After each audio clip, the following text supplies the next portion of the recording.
Hello, hello, hello. It's time for some knee-jerk reaction after seeing 9 of the games in Game Week 1, and we'll start preparing for Game Week 2 with the initial lineup that we'll continue reviewing after we did it on Friday. I set up the team and I haven't touched it since. I need to discuss several players with you and what my plans are going to be. As you can see, I have 68 points, but 2 more will be coming from Pau Torres as he will be coming on for Barco. Let's hope Pedro Porro plays today for you or tomorrow for me, because I'm recording this after Manchester City's game. We are having a pretty good week. I am not bothered at all with almost anything. The thing that I'm a little bit annoyed is the defensive department, because it looks a little bit shaky. Like Robinson, he was known to be benched in Game Week 1. After that, I can rely on him most probably up until Game Week 7, which is nice. Then Aina disappointed me a little bit. He could have stayed for 8 more minutes and he could have gotten me a clean sheet and then to go and get an injury, or just stay on the field and get me 1 more point. The biggest disappointment in the team so far has been Barco. I was expecting him to start and I was relying on that clean sheet, and he got not used at all, which was good because I earned 1 point higher, but still those would have been at least 6 points, let's say 5 if he got a yellow card.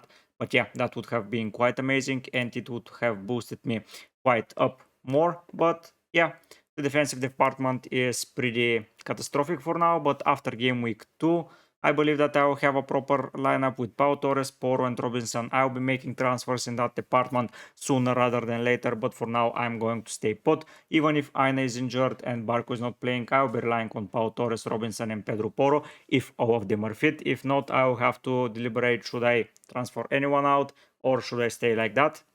But if Porro is out, I'm most probably taking a transfer and I will be considering my other options. In attack, I'm more than happy with anyone, maybe apart from Smith Rowe, who only got 3 points and didn't look involved at all. Yeah, I know Eze has only 2, but this guy was amazing. Like, his expected goal moment was 0.5 and he scored a wonder free kick, but it got cancelled because the referee blown the whistle a second earlier as the ball was hitting the post, and I don't think that goal was savable. Flecken did not expect that at all, as they put it right in the corner, and after that they lost the game.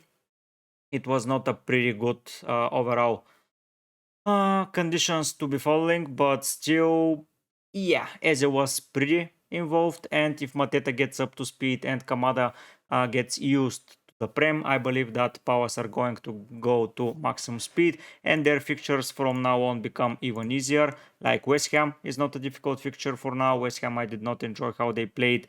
Chelsea is not that hard of a fixture, even though it's away from home.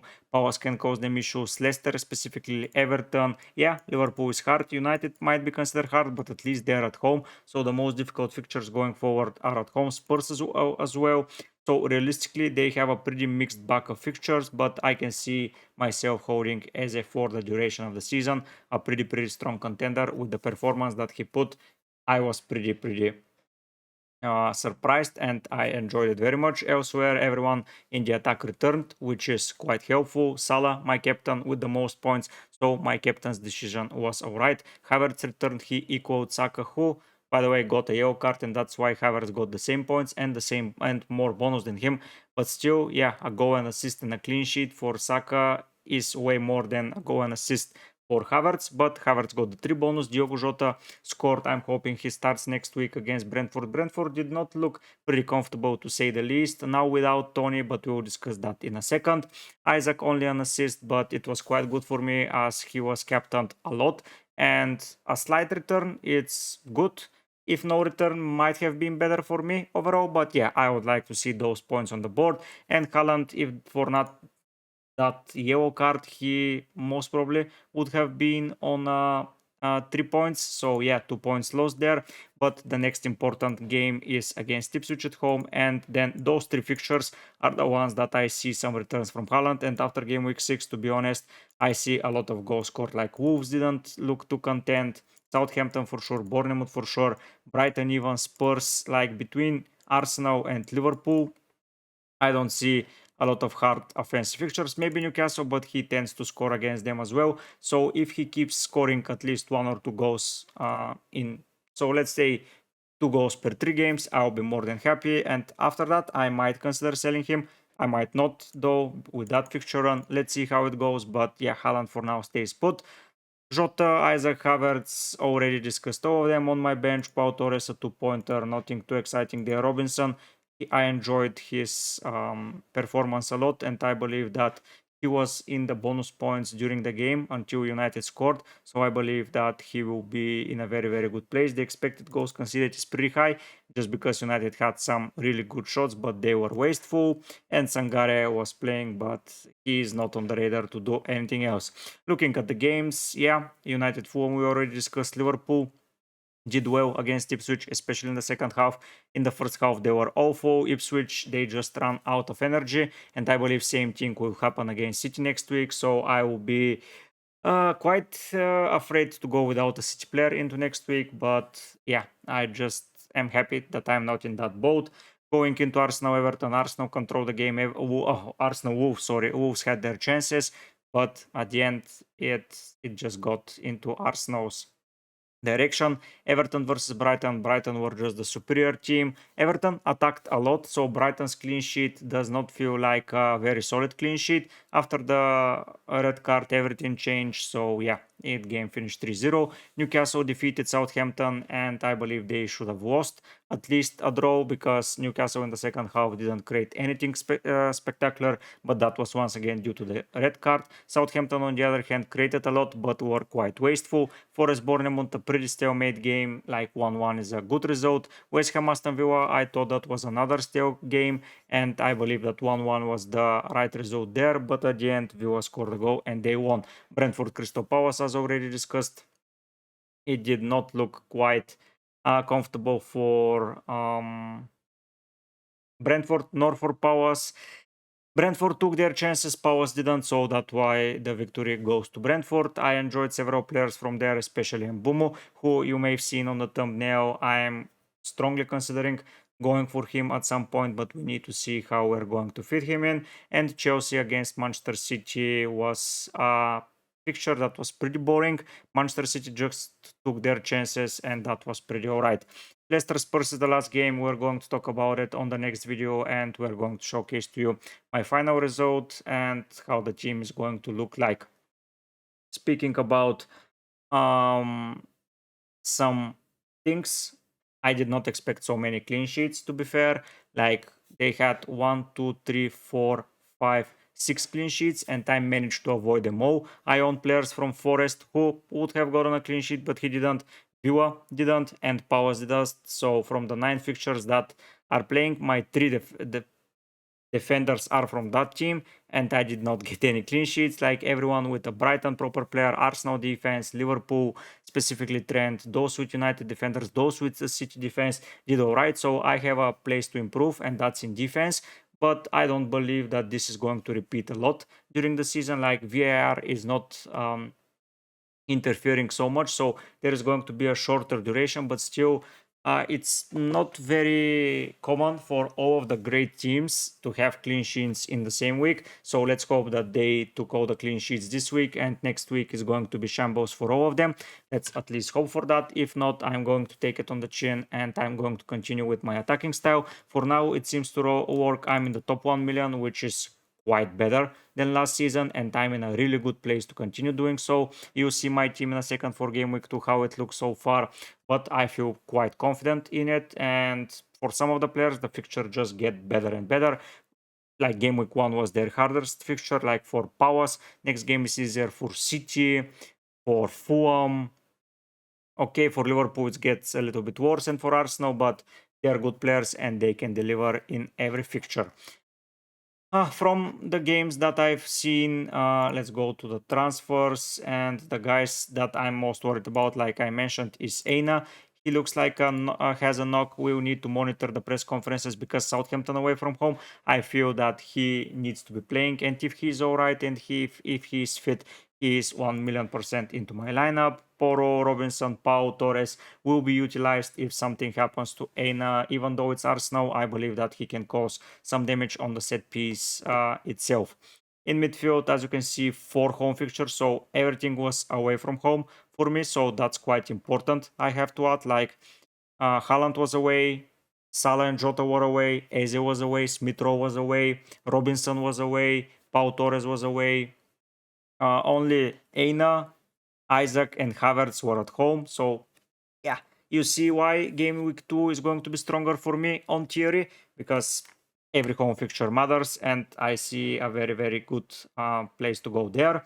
From the best performing midfielders, I own only one, but it's the best one. Saka, Kovacic did pretty well, but I'm not sure he will be keeping his place.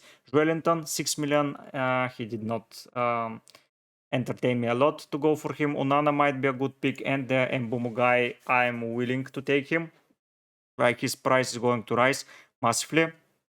If Tony leaves, he's going to be on penalties, and he's almost on every set piece. So I feel quite comfortable going for him. Yeah, that was the right word. Semenyo scored, but I don't think that this will repeat as they signed a new striker.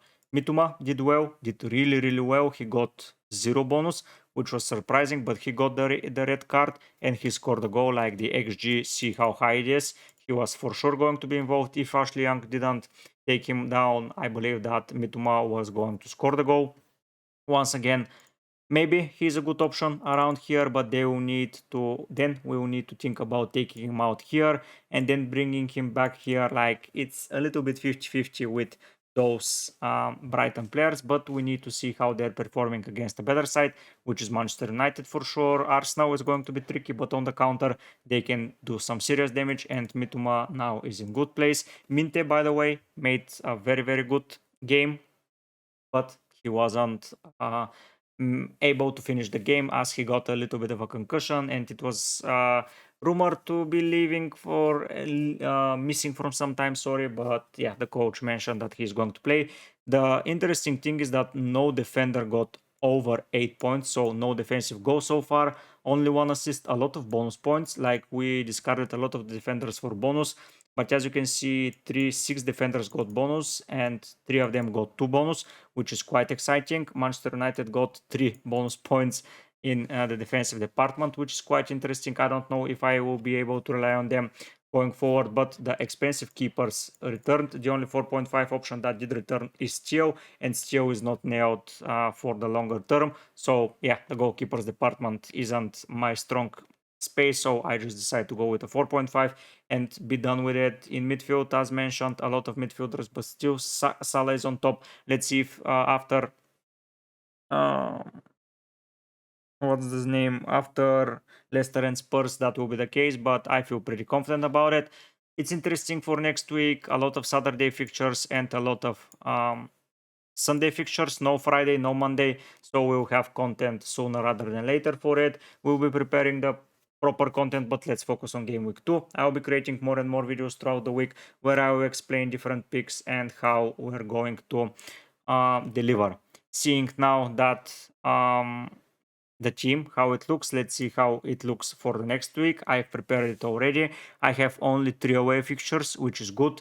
I have double up from Palace at home, double up from Liverpool, double up from Fulham. So 3 double ups. I have a single from Spurs and single from City. Haaland is the captain, Salah is the vice captain. Pretty easy choice if you ask me. Isaac, I feel like that he may do some damage as he will be pissed of not scoring in the first game. Havertz against Villa, I believe that he can be detrimental there to control the play and to see how the play goes.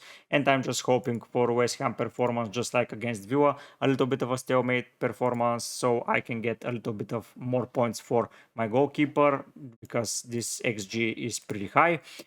Everything else, if something happens, I'll be relying on Pau Torres, so he will be in second place. Barco on last one, as I don't know if he's going to be starting. We need to see the press conference and what the hell happened, because Hinselwood was not there to start, but still, I don't know. We need to monitor. Transfers, I'm not going to be doing any transfers unless an injury happens tomorrow. So to finalize my team selection, you'll see a video maybe on Wednesday. for it, so stay tuned for that. I will be preparing some data, some information about the players that I want to discuss for game week 2. Yeah, I forgot the week, sorry. But yeah, that will be all from me. I hope you enjoyed it. If you did, subscribe. I'm aiming to reach as many subscribers as possible. I'm quite short to the 1300. I don't know if that number is correct at the moment. I haven't checked my YouTube studio, but yeah, let's see if we can reach 1300. Let's go for it. Let's aim for higher numbers, and let's just keep killing the game, because it's a pretty good start of the season. Let's see if it continues in the end of game week 1 and moving into game week 2. But for now, guys, I'll be heading out. Bye.